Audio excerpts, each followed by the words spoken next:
Okay. Okay, so today I'm so excited to just introduce Mark and Lisa from Haiti Arise. Many of you guys know them and love them, and we're so excited just to get some updates to you. And so let's just start right off with the first question. Mark and Lisa, how are you and your family? And even where are you these days? Hi, I just want to greet the Crossroad family and hope you guys are doing good. We're praying for you. I came back from Haiti a little bit over 3 weeks ago, and I have been in quarantine and for 14 days, and it's been good. We are now in Erdry. You know, all the kids are out of school with 7 of us. It's pretty busy in our and house. in our house. So Yeah.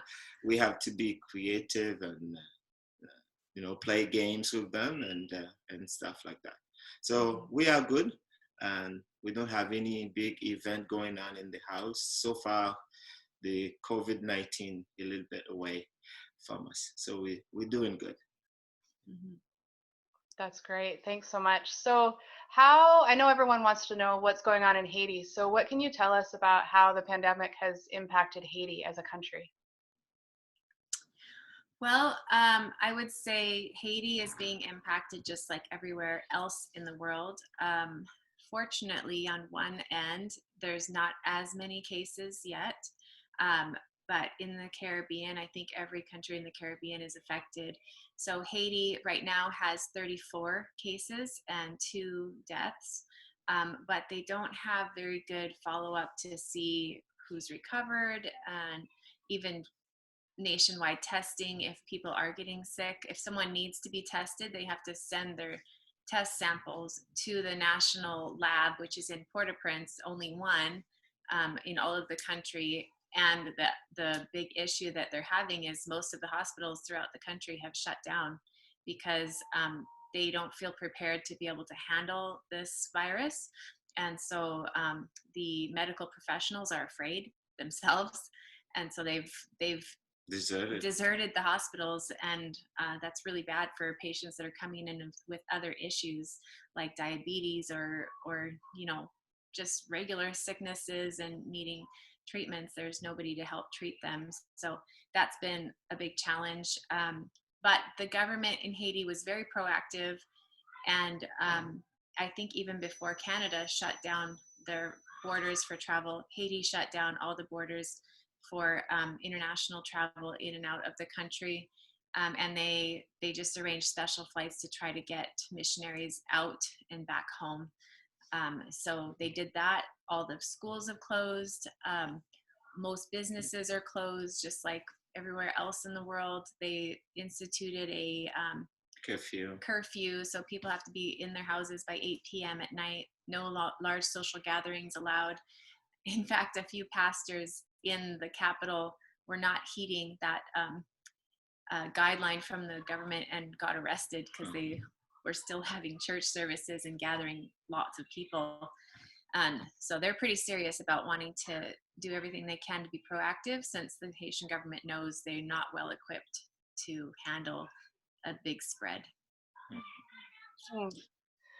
Yeah, when you say that the borders were closed down, I can only imagine that was huge and so helpful. I know every time I've gone to Haiti, I'm in an airplane full of people coming in to serve, and it's amazing how many people do come into Haiti from outside. So the risk is very high. So it's really good that they did that early.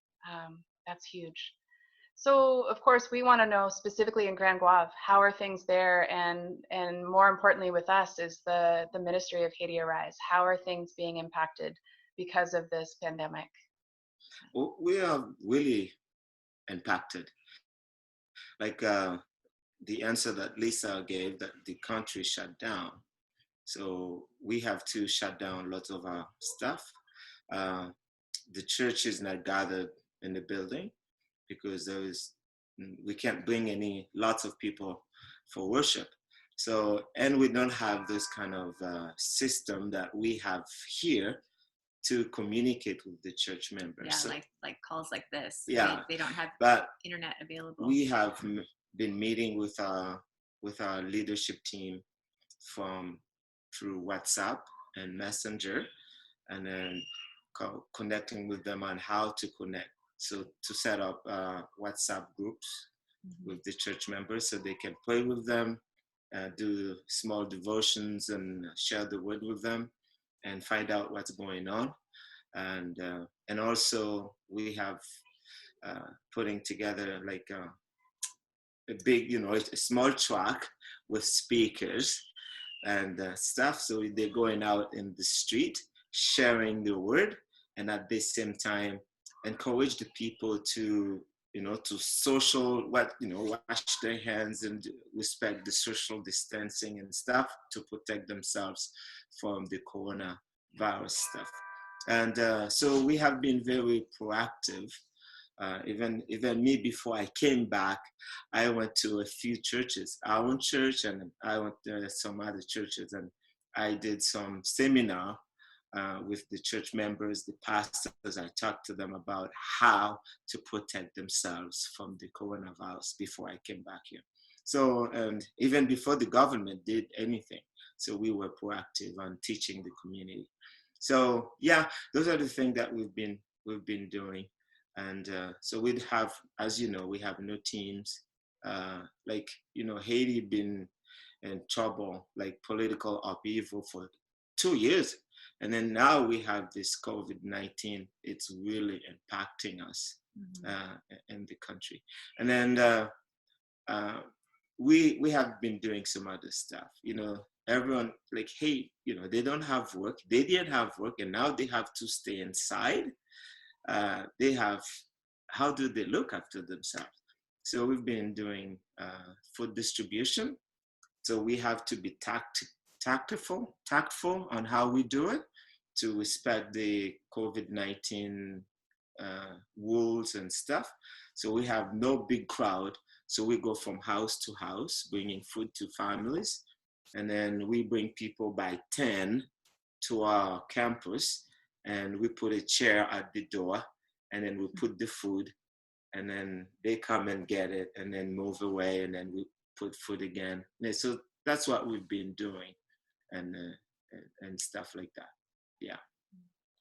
So would you say the schools for sure are closed down? Can you give us a little update on what that looks like, if you have any idea, in terms of the tech school? Is the clinic open? What about the children's village sponsorship? Any of those?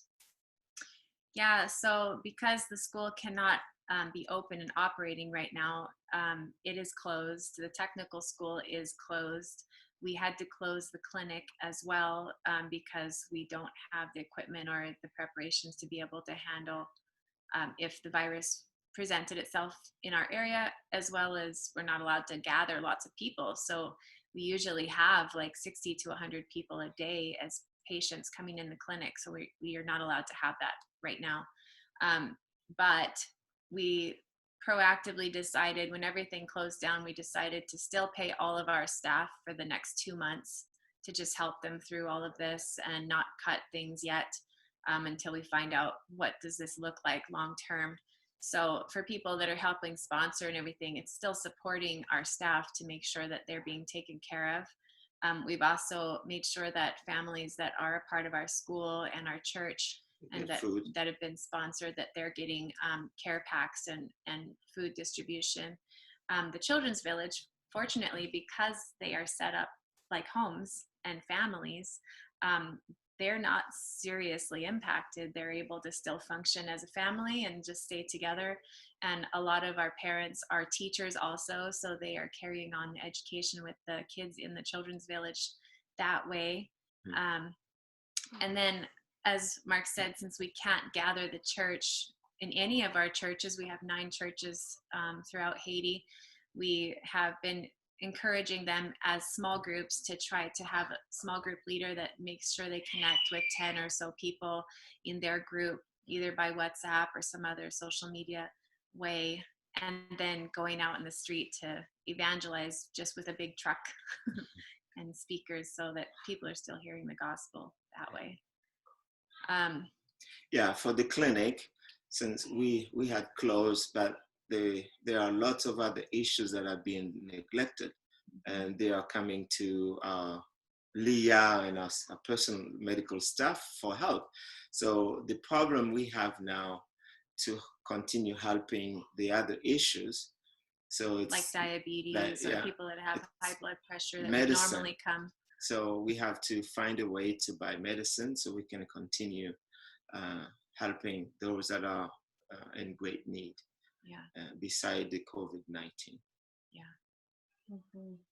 Yeah. Absolutely. So many challenges, hey? And it helps us to understand a little bit more of what you guys are dealing with. I know this is global in terms of the general challenges, but it's also what you guys are dealing with is unique to your situation. Yeah. Um, Yeah. I had one thought. I know that there's a lot of kids at our church that are very attached to the Reynolds family and would love to send greetings. So if you could send those greetings from our K through 6 who support the Reynolds family in the Children's Village, they would love that. That would be great. Yeah. So we're just coming out of the Easter weekend. Can you let us know what Easter might be looking like in Grand Guave with the church there? How are they doing Easter different this year? I think it's different for them the same way it's different for us here. The way they're doing it, it's really by calling, like I said, or in WhatsApp, sending messages and find out how they're doing. Mm-hmm. And then what we did yesterday, actually, uh, we come in the community giving families food packs. So we have posted some on our Facebook, and so we continue to be proactive, showing God's love in a practical way to our people, to the community. You know, it's a tough time for them. Yeah. Tough time for families, young people that don't have any resources, and the government can't provide any relief for them. It's ministry like us that are in place to be able to continue doing those things.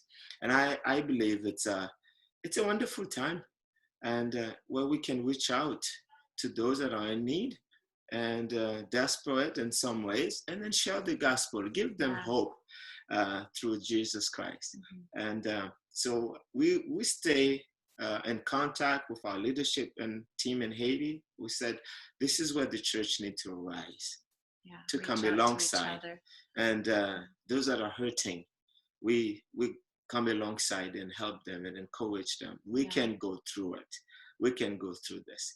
And so this is Easter for us. So showing the love of Jesus and this way. Yeah, so just like Crossroads yesterday had the Good Friday service with communion online, we opened a Facebook page for Mahanaim Church. That's the name of our church in Haiti. And we've been posting some videos kind of like this just to share a devotional thought or encouragement. So our plan for tomorrow morning is to do service online and encourage our church people to watch when they can. It won't be live because live streaming in Haiti, again, because of the limitations of internet possibilities, it's not that easy for them to do that. But if it's pre-recorded and they can go and watch it whenever they're able to, if they can find a place that has Wi-Fi or put some minutes on their phone so they can watch it on Facebook, then we're just encouraging them to gather as their family unit and have communion together and watch the service for tomorrow. So it's really like different times, very unique. But I mean, I think in the days of the New Testament church, this was how church was done, in homes, right? And so it's coming back to that model of church is not necessarily a building. It's you and I and how we celebrate Jesus's sacrifice for us together, no matter where we are in the world. Amen. Absolutely. It's so cool actually to think about the fact, I don't know if this happens often, where the people in Haiti and the church in Haiti and the church like Crossroads here in Canada actually has the same response. Right now we're in the midst of a initiative that's bringing food to people that don't have it, just as you guys are doing. And I know it looks very different in terms of the context and how that runs, but it's so cool. It's sad in a way that the need is so great, but it's also really cool to see the church very similar in terms of their response and being able to meet the needs of the people. And like you said, this is the time, this is a great time to be that tangible essence of Christ. So My last question for you guys, just how can we be praying for you? Every week, we as a church are selecting a nation to pray over. And so this week we'll be praying for Haiti and Haiti Arise. How can we be praying for you? Well, I think one thing for us and many charities and ministries are probably going to be hit by this financially, just like businesses are. We've already compared our financials of our donations and regular giving that come in compared to March last year. We're already down by 54%. So that will take a big blow on our programs and projects and things like that. So we definitely can use prayer for just that flow of finances, to challenge people to sow seed in the time of famine. This is the time for us to be making sacrifices and giving to ministries like Haiti Arise or other local ministries where God will bring back a harvest when we do that. We make that sacrifice. So definitely that's one. Also, I think just for the nation of Haiti overall, they have a lot of suspicion and mistrust of government authorities. And so for a lot of people, they may not even believe that this COVID is a real thing. And it's been really challenging to get people to do the social distancing like they are supposed to. And so we just are praying that it won't spread there, because it could be really disastrous, and that people would actually understand that this is a global thing. It's not just their little country. And rise up and support one another and turn to the Lord, because He really is our only hope in all of this. Also pray for our staff. I know they're going through a hard time. They're questioning things, pray that we'll have the resources, because whatever is happening, it's not really their fault. And the government can help them. They're really looking up to Haiti Arise to help them to this difficult time. So that we continue to pay them and help them to take care of their families and so on. And also pray for the children village, that they will be protected, for the families to be protected from this. And at the same time, we also need resources, finances to continue to feed the kids and take care of them and so on. So to remain faithful, pray for us that we will not be discouraged. It's been a very hard and difficult time for us. Like, I said, the political upheaval hit us really hard, like 2 years. We couldn't bring teams, we couldn't have project going on, and finances going down. And then this pandemic is really hard on us. The heels of all that. So please pray for us. We do need prayer that we continue to, and also we have lots of other churches. We have a church plant, and we have lots of pastors and churches throughout the country that we want to help and support. So pray for that God will bring resources that will continue to be His hands and feet in this difficult time, for sure. And pray for Mark, because he just had his 50th birthday. So we weren't able to have an actual physical gathering, but man, so many people sent wishes and greetings and video greetings, and we did do a little bit of a Zoom online party for him, and he was totally surprised.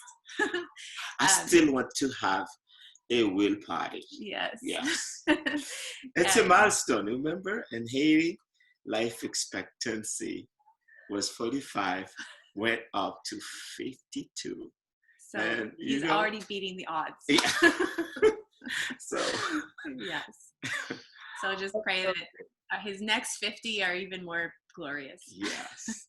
Amen. That's so great. Indeed, I got to be part of that party. It was so fun, you guys. It was just a gift. And I know it wasn't what you had imagined, Lisa, to surprise your husband. And I know we were looking forward to a big party even down in Haiti. We had a Crossroads team that was getting ready to go down, and I was going to be there with my family. And there was a big surprise party that we were waiting to celebrate Mark. But those things will have to wait.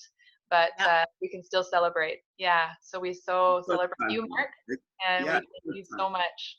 Mark and Lisa, thank you for your time. Please greet your kids, greet your staff, greet the people that are part of the church down in Haiti Arise. We as a church are your sisters and brothers, and we love you, and we will be lifting you up, as I've said. So thank you so much. Thank you also, and give our love and greeting to the church. every Sunday we'll participate to the service. Yeah. And it's really awesome. We've been blessed. We love you all, and please, please stay safe. And we want to override this thing. And God bless you, and we love you. Mhm. Amen.